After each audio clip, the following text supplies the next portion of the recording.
Welcome everyone, or welcome back to the channel. In today's video, I'll show you how to enable the text cursor indicator in Windows 11.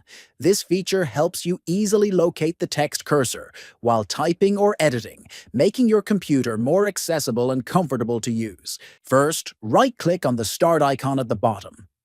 From the list that appears, click on Settings. Next, in the Settings window, select Accessibility from the left-hand menu.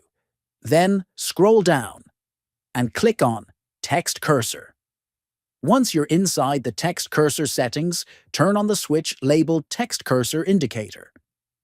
You will immediately see two colored dots above and below your text cursor, making it much easier to find.